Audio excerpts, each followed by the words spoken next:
Jacob, look at this picture. No. Look at the pictures. This is your daughter. Jacob, I think you're full. I think you did something to this baby, and now you're trying to make up excuses as to why you don't remember. You're under arrest for what you did to that baby.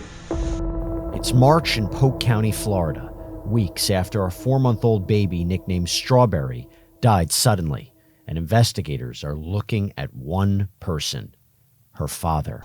So, the night or the day that you found Strawberry unresponsive on the floor, you guys took her to work, and she said that Strawberry is fine. You said Strawberry was fine, right? I mean, as far as I'm aware, again, I was telling you, I prefer not to talk about the entire day. I'm not asking for times or anything. I'm just saying. When you guys dropped her off at work, you both said she was fine. I'm just repeating what you guys said in your interview. If I'm wrong, correct me. But I mean, I'm sticking with what I said in the interview. Okay, that's what she said in the interview. I'm not trying to trick you. I'm not trying to trick you at all. No, I know. It's just, in my personal view of it, I'm not going to change my answer just because. Oh, I don't want you to change your answer. Of that, you know. Yeah. So, what I really want to do is, if you got any questions, if there's anything about that day, just for reconsideration. Sure. Police identify the man seen here as 22-year-old Jacob Kubai, who's suspected of harming his infant, Willow Strawberry Kubai, after autopsy results revealed disturbing details behind the child's death. So, Detective Scheidegg can go over with you what was found at autopsy. All right, so during the autopsy, there was upwards of 10 fractured ribs in the healing stages. Jesus. Her spine was hemorrhaged and swollen. You understand what that means? Kind of. What does that mean to you? The spine, actually no, that kind of don't make sense because spine's a bone, but if you could explain. It means somebody grabbed her and squeezed her. She then had what were described as 10 blunt force strikes throughout her head. The front of her head. The front of her head. Her forehead. So right here where I'm going with my pen. Okay? There was then, remember how in the hospital they were saying there's a fracture to the top of her skull? That was incorrect. It was in the back of her skull. Like someone had taken her and gone like this on the table.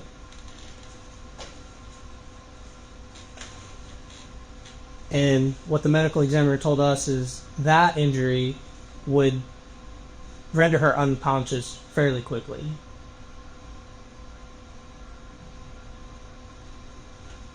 Not like it happened in Georgia, not like it happened 2 weeks ago, like it happened in your care. Right. So, our question is, did an unintentional action happen? Were you holding her, or feeding her, and she accidentally hit something? Did you trip? What caused that injury to her? I'm not saying that you intentionally did anything to her, okay? But if it was an accident and unintentional, then we need to address that. We need to discuss it. Because right now, we don't have any answers, and we know that it's not a medical issue, that she was injured. And we know that the injury occurred while she was in your care.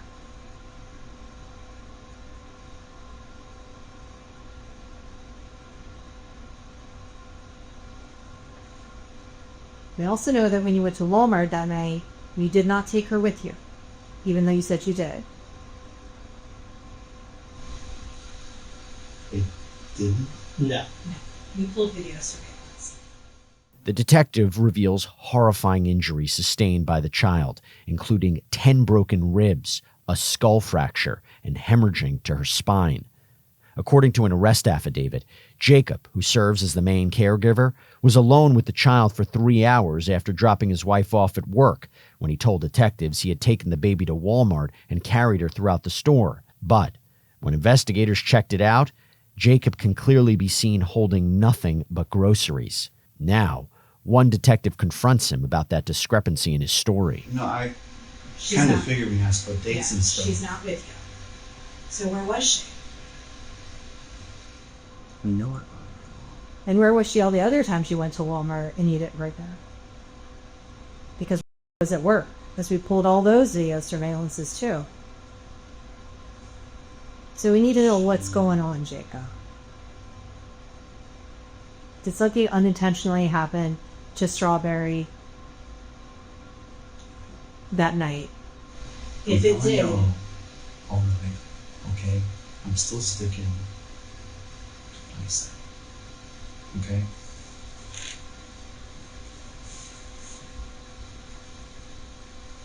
And personally, I would like to go ahead and get it there. it's probably a good If we'll go idea. ahead, because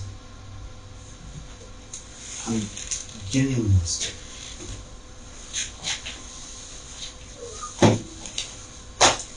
You can keep it there.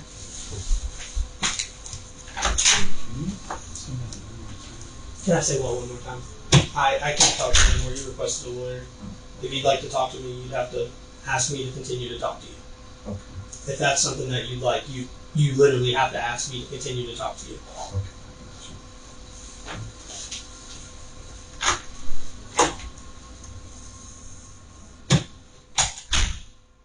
Jacob abruptly requests an attorney and ends the interview.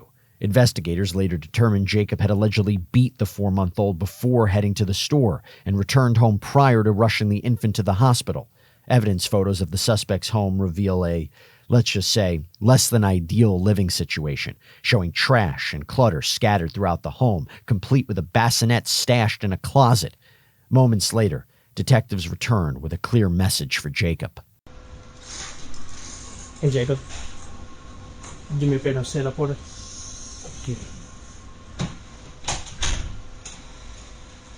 Doesn't Change change my my back.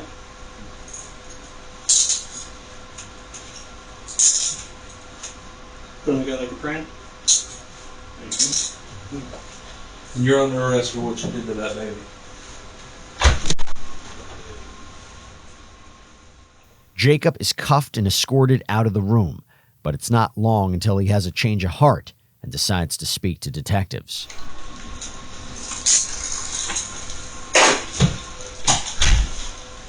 All right, Jacob.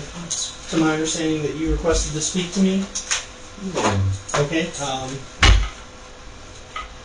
No one has forced you, coerced you, or made you come in here to talk to me. You're here in your own free will, at your own request, correct? Yep. Okay. Jacob agrees to talk, but this time sings a starkly different tune. We're all ears, Jacob. Go ahead. Well, I was kind of sitting there, and I just kind of hit.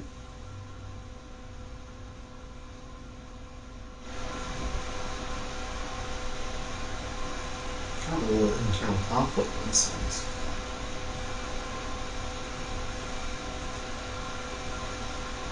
Part of me is like, this is I'm sure it's been horrible. one thing I don't tell people, and I haven't even told people, is well, no, I did tell people. When I was younger, I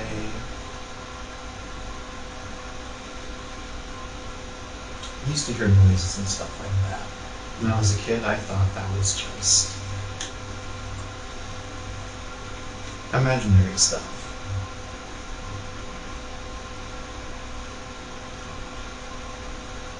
There was one night, it happened after my dad died and everything.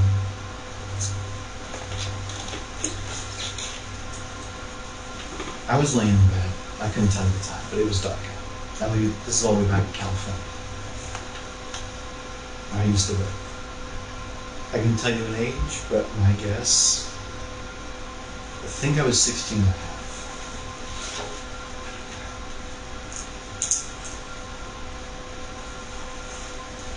That night, I was trying to fall asleep. And that was the first time I heard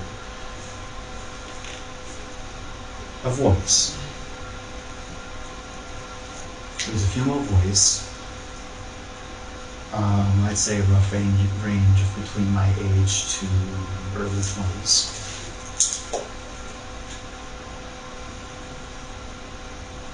At first I couldn't hear it, and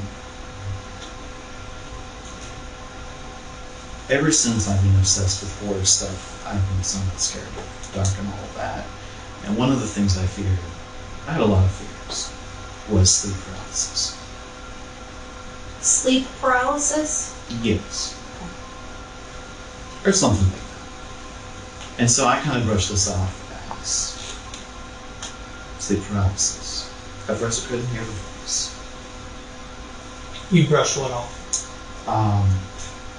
The whole experience I'm about to say now. Oh, okay. Because I thought, again, over-imaginative mind, with the fact that it could just be sleep paralysis. I heard the voice, and it was whispering. I can tell what it was saying. At first. And then it was getting louder and louder. And it was telling me to go ahead and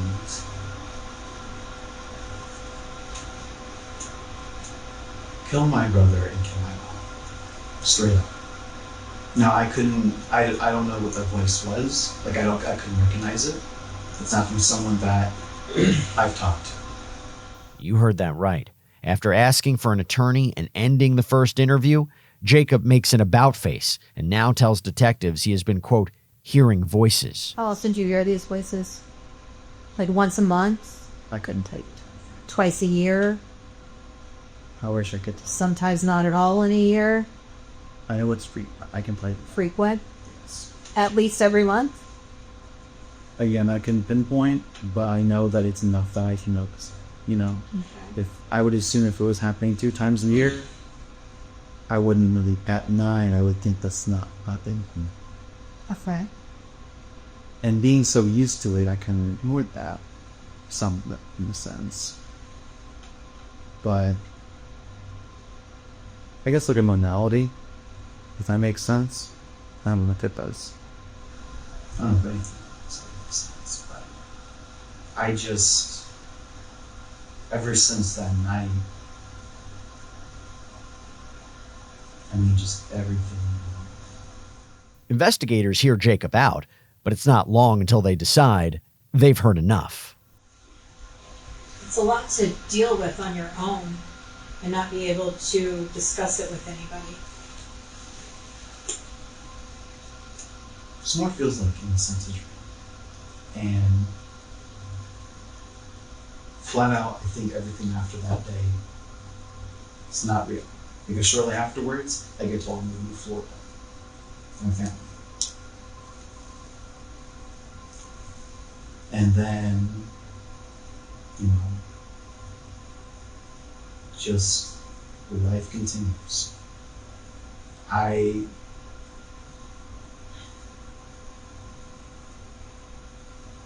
wondered why I had such bad memory issues, because I never had any showing in high school.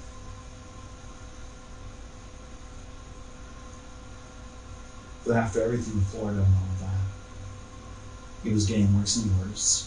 When you moved to Florida, it started getting worse and worse? Yes. With your mom and your brother? Really, before then, like I said. After that, it was slowly deteriorating. And it's gotten to the point where I'll be in the conversation and forget what I want to say. I get the idea that you want to say a point, sometimes you forget that point. Mm-hmm. But it's getting to that point where it's mid-conversation. And I thought I had something just, you know, mentally wrong in the sense of memory. I was getting more and more concerned because, yes, there's a lot of things people relate to. It's like, oh, I forgot, I walk into a room and I forget. There's moments where I'll get up from the bed that I'm lying from because I had to go do something, whatever it was. I'll forget that. It's like a request I'm giving my life, and I have to ask again and again and again. So there's not a big part of me that just doesn't think any of this is real. That I never moved. It's real. That's your 4-month-old daughter. Right there. It's real. I wouldn't do something like that. I know Those myself bruises don't just show up overnight. Those bruises, they don't just show up overnight. A skull fracture doesn't just show up overnight. Something is done to make those things happen. But that's how injuries go.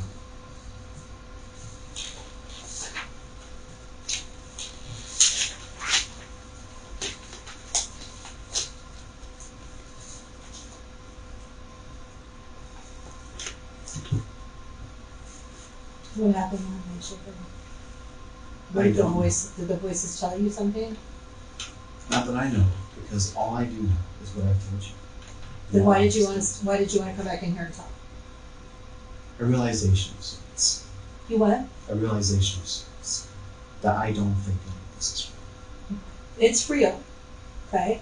It's real.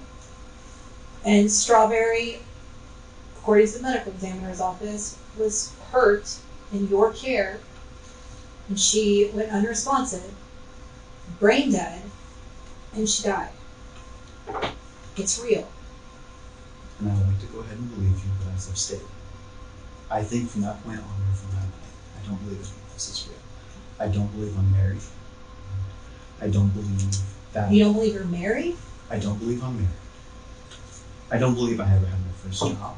I don't believe I have a car. Jacob now tells detectives he doesn't believe any of this is, quote, real.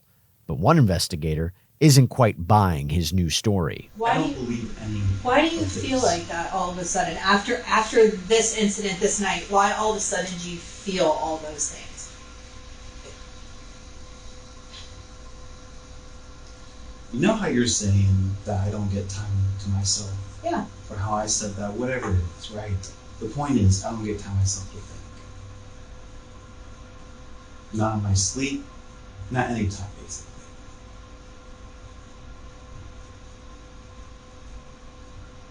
I'm sitting here wondering how I'm here. Well, because Strawberry's dead. That's why. And she died in your care. That's why you're here. Okay? In this, whatever this is. And it's real. I don't. Have you ever seen a doctor for this before? You're hearing voices? No, I have not. Did you tell the doctor up in Georgia that you were hearing voices? No. Have you ever told it to anybody other than the two of us sitting in front of you right now? Possibly my wife that I had an experience like I was talking about that day. And I believe I mentioned What day? That day? No.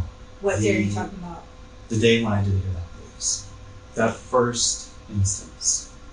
Was that when you were in California or when you were here? In California. Oh, so you told about that. Later on. Later in past tense. Okay. In our relationship. Gotcha. Yes. Okay. But you've never sought help for any of it?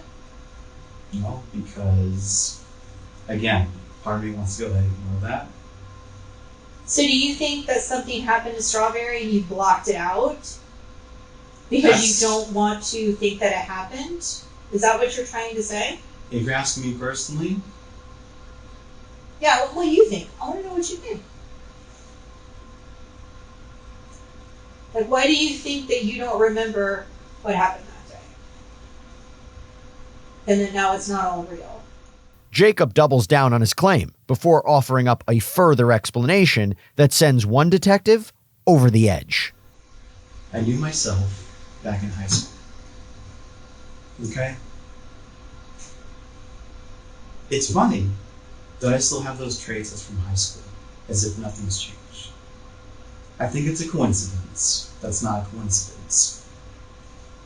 I also think there's a lot of representation in this whole dream/scenario of how the self-hatred of myself.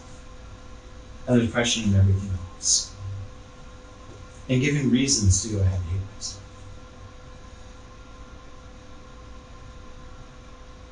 Because nothing makes sense. Why the hell am I staying with someone that would go and abuse me constantly? In our beginning of our relationship, we did not start off the best, right? Almost straight away, she finds out about it.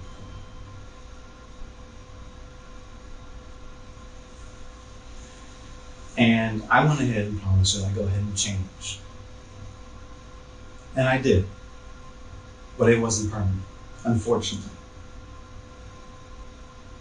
And just everything that's happened since that specific day when I first heard the incidents just doesn't feel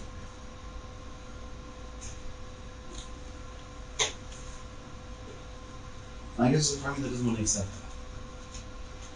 Jacob, I think you're full of it.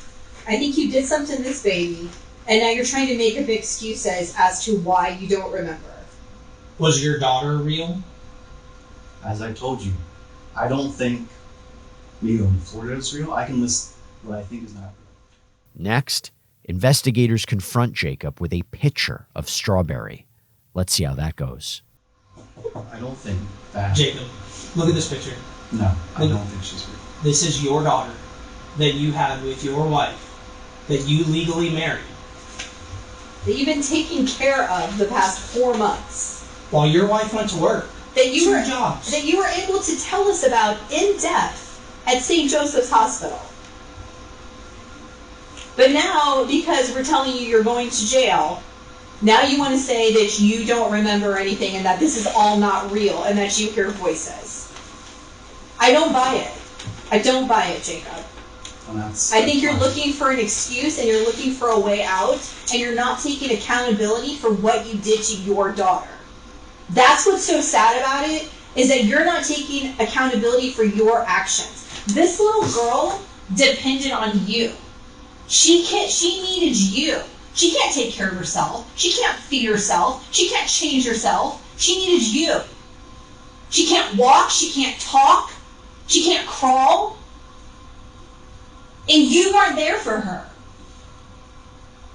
You did something to her. You got pissed. You got tired, whatever. She did something that upset you, and you lost your temper. And you hit her head on something, and she went unresponsive. And then she died.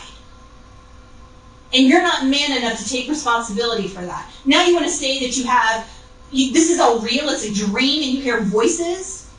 I don't buy it. At all. At all. That's fine. Go ahead and put him in handcuffs. Go back to the police cell. Stand up, Sharon.